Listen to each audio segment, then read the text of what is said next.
ಹೌದು, ನನ್ನಿಂದ ಎಲ್ಲರಿಗೂ ತೊಂದರೆ, ನನ್ನಿಂದ ಅಣ್ಣನಿಗೆ ನೋವು.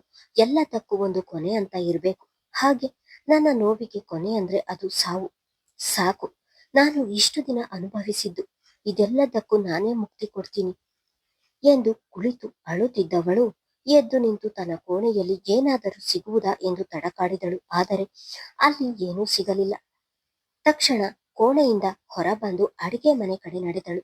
ಅಲ್ಲಿ ತರಕಾರಿ ಕತ್ತರಿಸುವ ಚಾಕು ಹಿಡಿದು ನೋಡುತ್ತಾ, ನನಗೆ ಹೆಚ್ಚು ನೋವು ಮಾಡಬೇಡ, ಬದುಕಿದ್ದ ಅಷ್ಟು ದಿನವೂ ಬಹಳ ನೋವು ತಿಂದಿದ್ದೇನೆ, ಆದಷ್ಟು ಬೇಗ ನನ್ನ ಪ್ರಾಣ ಹೋಗುವ ಹಾಗೆ ಮಾಡು ಎಂದು ಚಾಕುವನ್ನು ಕೈಯಲ್ಲಿ ಹಿಡಿದು ಮನದಲ್ಲಿ ಹೇಳಿಕೊಂಡವಳು ಇನ್ನೇನು ಆ ಚಾಕುವಿನಿಂದ ತನ್ನ ಒಡಲಿಗೆ ಇರಿದುಕೊಳ್ಳಬೇಕು. ಅಷ್ಟರಲ್ಲಿ ಅತ್ತೆ ಎನ್ನುವ ಧ್ವನಿ ಅವಳನ್ನು ಎಚ್ಚರಿಸಿತು. ಮಗುವಿನ ಧ್ವನಿ ಕೇಳಿದ ತಕ್ಷಣಕ್ಕೆ ಕಣ್ತೊಡೆದುಕೊಂಡು ಮಗುವಿನ ಕಡೆ ತಿರುಗಿದವಳು, ಏನ್ ಬೇಕು ದೀಪಾ ಎಂದಳು.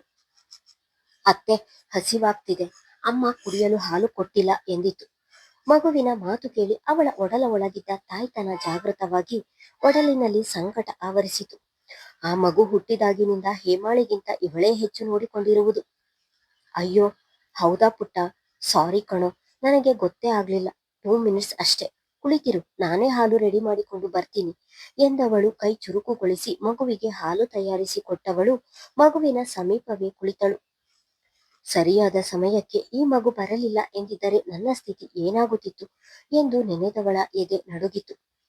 ಅಷ್ಟರಲ್ಲಿ ಹೊರಗೆ ಹೋಗಿದ್ದ ಸಾಕೇತ್ ಒಳಗೆ ಬಂದವನು ತಂಗಿಯ ಬೇಸರದ ಮುಖವನ್ನು ಗಮನಿಸಿ ಅವಳ ಪಕ್ಕವೇ ಕುಳಿತು ಅವಳ ತಲೆಯನ್ನು ನೀವುತ್ತಾ, ಸಾಕ್ಷಿ, ಹೇಮಾಳ ಈ ರೀತಿಯ ಮಾತುಗಳು ಹೊಸತೇನಲ್ಲ, ನೀನು ಬೇಜಾರು ಮಾಡಿಕೊಳ್ಳಬೇಡ ಎಂದು ಅವಳಿಗೆ ಸಮಾಧಾನ ಮಾಡಲು ನಿಂತನು. ಛೆ, ನಾನೆಂತ ದಡ್ಡಿ, ಅಪ್ಪ ಅಮ್ಮ ಹೋದಾಗಿನಿಂದಲೂ ನನ್ನನ್ನು ಜೋಪಾನ ಮಾಡಿರುವ ನನ್ನ ಅಣ್ಣನಿಗೆ ಮೋಸ ಮಾಡಿ ಹೋಗುತ್ತಿದ್ದೆನಲ್ಲ.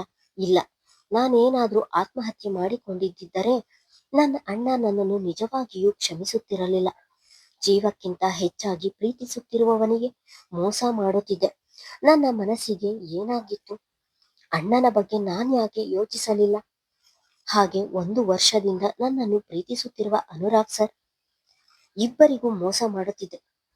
ನಿನ್ನ ತಂಗಿ ಬಹಳ ದೊಡ್ಡ ತಪ್ಪು ಮಾಡುತ್ತಿದ್ದಳು ಅಣ್ಣ, ದಯವಿಟ್ಟು ನನ್ನನ್ನು ಕ್ಷಮಿಸು ಎಂದು ಮನದಲ್ಲಿಯೇ ಮೊರಗುತ್ತಾ ತನ್ನ ಅಣ್ಣನಿಗೆ ಕ್ಷಮೆ ಕೇಳಿದಳು. ಸಾಕ್ಷಿ ಮೌನವಾಗಿರುವುದನ್ನು ನೋಡಿ, ಸಾಕ್ಷಿ, ನಿನ್ನ ಮನಸ್ಸಿಗೆ ನೋವಾಗಿದೆ ಎಂದು ಗೊತ್ತು. ಇನ್ನೊಂದು ಸ್ವಲ್ಪ ದಿನ ಈ ನೋವು ಸಹಿಸಿಬಿಡು. ಆದಷ್ಟು ಬೇಗ ನಿನ್ನ ಮದುವೆ ಮಾಡಿ ಬೇರೆ ಮನೆಗೆ ಕಳುಹಿಸುತ್ತೇನೆ.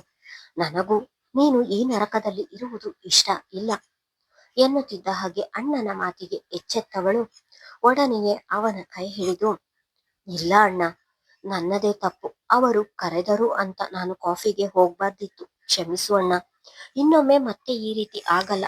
ನಿನ್ನ ಮರ್ಯಾದೆ ಹೋಗುವಂತಹ ಕೆಲಸ ಈ ನಿನ್ನ ತಂಗಿ ಯಾವತ್ತೂ ಮಾಡಲ್ಲ ಎಂದು ಅಳುತ್ತಲೇ ಹೇಳಿದಳು.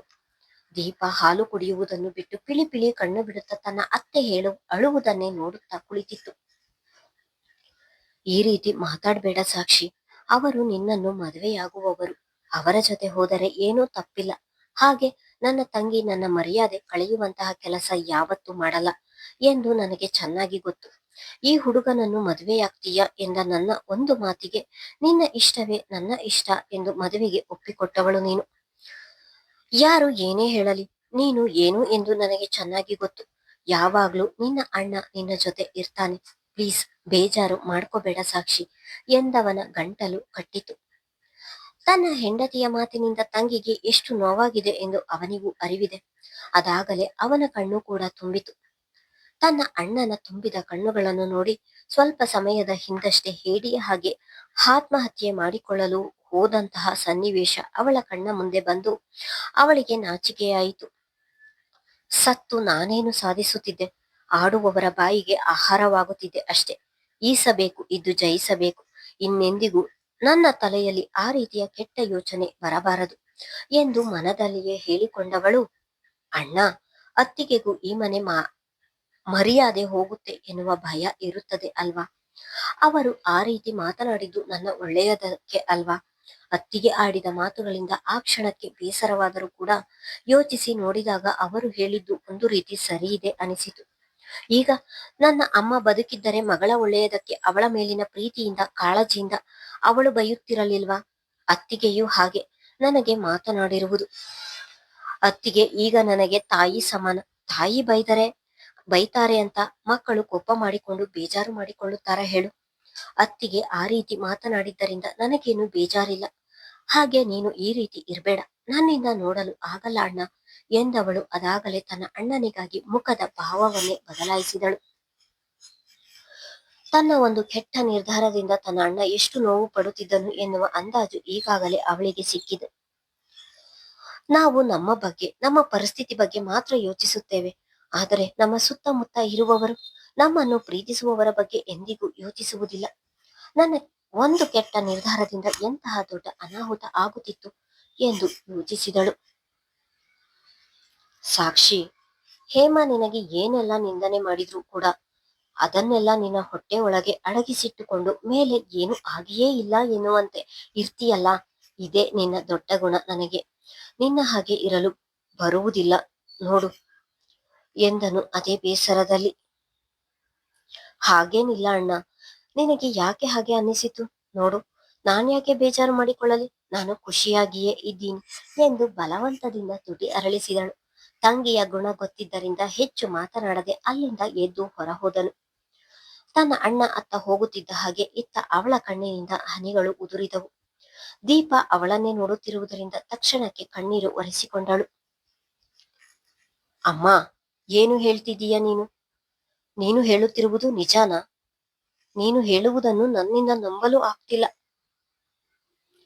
ನಿಮ್ಮಪ್ಪ ವಿಷಯ ಹೇಳಿದಾಗ ನನಗೂ ಕೂಡ ಹೀಗೆ ಆಯ್ತು ನವ್ಯ. ಮೊದಲು ನನಗೂ ಆಶ್ಚರ್ಯ ಆಯ್ತು. ಇಷ್ಟರಲ್ಲೇ ಮದುವೆ ಕೂಡ ಮಾಡ್ತಾರಂತೆ. ನಿಮ್ಮಪ್ಪನ ಖುಷಿ ನೋಡ್ಬೇಕಿತ್ತು. ನನ್ನ ಸೊಸೆಗೆ ಅಂತಹ ಹುಡುಗ ಸಿಕ್ಕಿದ್ದಾನೆ, ಇಂಥ ಹುಡುಗ ಸಿಕ್ಕಿದ್ದಾನೆ ಅಂತ ಕೊಚ್ಚಿಕೊಳ್ಳುತ್ತಿದ್ದರು ಎಂದರು. ರಾಮಚಂದ್ರರು ಅಂದು ಮನೆಗೆ ಹೋಗಿ ತನ್ನ ಹೆಂಡತಿಗೆ ಸಾಕ್ಷಿಗೆ ಹುಡುಗ ಸಿಕ್ಕಿರುವ ವಿಷಯವನ್ನು ಖುಷಿಯಲ್ಲಿ ಹೇಳಿದ್ದರು. ಅದನ್ನು ಕೇಳಿದ ಲಲಿತಾ ಅವರು ತಮ್ಮ ಮಗಳಿಗೆ ವಿಷಯ ಮುಟ್ಟಿಸಿದರು. ಆ ಗಂಡ ಸತ್ತಿರುವವಳಿಗೆ ಅಂತಹ ಹುಡುಗನ ಎಂದು ನನಗೆ ಆಶ್ಚರ್ಯವಾಗುತ್ತಿದೆ.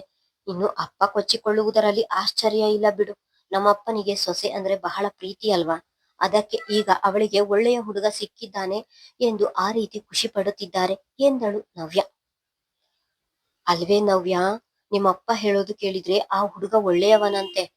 ಸಾಲದ್ದಕ್ಕೆ ಮನೆ ಕಡೆ ಕೂಡ ತುಂಬಾ ಚೆನ್ನಾಗಿದ್ದಾರಂತೆ. ಒಬ್ಬನೇ ಮಗ, ಇನ್ನು ಮದುವೆಯಾಗಿಲ್ಲ ಅಂತವನು ಇವಳನ್ನು ಪ್ರೀತಿಸಲು ಹೇಗೆ ಸಾಧ್ಯ?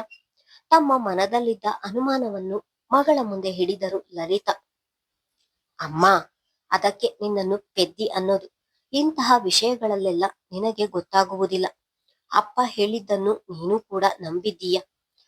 ನಮ್ಮ ಮನೆಯಲ್ಲಿ ಮಳ್ಳಿಯ ಹಾಗೆ ಇದ್ದವಳು ನನ್ನ ತಮ್ಮ ಸಾಯುತ್ತಿದ್ದ ಹಾಗೆ ಅದೇ ಮುಗ್ಧತೆಯನ್ನು ತೋರಿಸಿ ತವರು ಸೇರಿದಳು.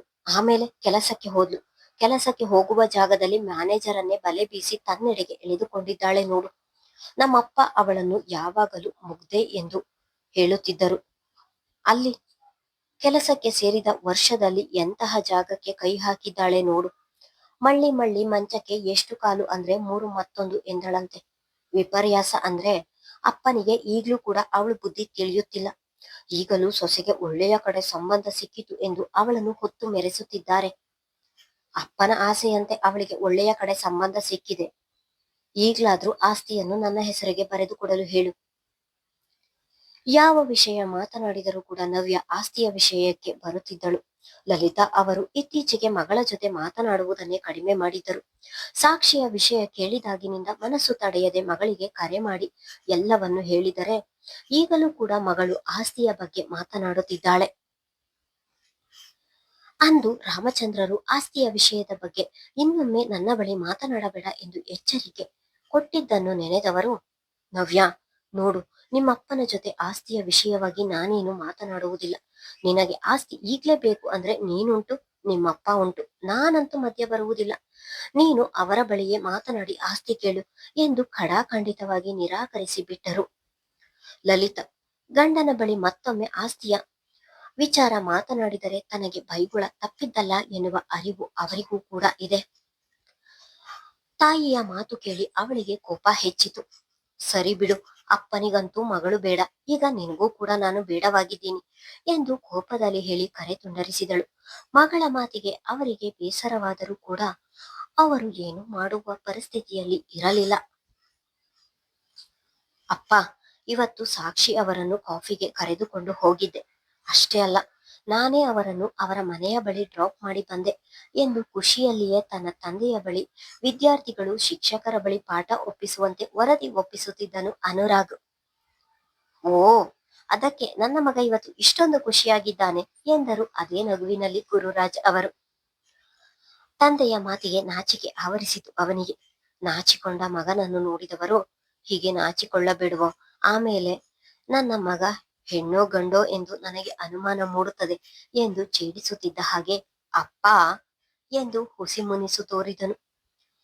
ತಂದೆ ಮಗ ಹೀಗೆ ಖುಷಿಯಲ್ಲಿ ಮಾತನಾಡುತ್ತಿರುವಾಗ ಮದುವೆಗೆ ನಿಮ್ಮ ಮನೆಯವರು ಒಪ್ಪಿದ್ದಾರಾ ಎಂದು ಕೇಳಿದ ಸಾಕ್ಷಿಯ ಮಾತು ನೆನೆದವನ ಮುಖ ಬಾಡಿತು. ಅಪ್ಪ, ಇವತ್ತೇ ಅಮ್ಮನ ಬಳಿ ಮಾತನಾಡಿ ಇನ್ನು ತಡ ಮಾಡುವುದು ಬೇಡ ಎಂದರೆ ಇವತ್ತೇ ಮಾತನಾಡಬೇಕೇನೋ ಅನು ಎಂದರು ಗುರುರಾಜು. ಹಾ ಅಪ್ಪ, ಇವತ್ತು ಸಾಕ್ಷಿ ಅವರು ನಮ್ಮ ಮದುವೆಗೆ ನಿಮ್ಮ ಮನೆಯವರು ಒಪ್ಪಿದ್ದಾರಾ ಎಂದು ಕೇಳಿದಾಗ ಅವರಿಗೆ ಉತ್ತರಿಸಲು ನನಗೆ ಎಷ್ಟು ಕಷ್ಟ ಆಯ್ತು ಗೊತ್ತಾ ಅಪ್ಪ.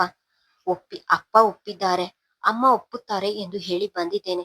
ಪ್ಲೀಸ್ ಅಪ್ಪ, ಅಮ್ಮನ ಬಳಿ ಮಾತನಾಡಿ ಎಂದು ವಿನಂತಿಸಿದನು. ಮುಂದುವರಿಯುವುದು. ಧನ್ಯವಾದ.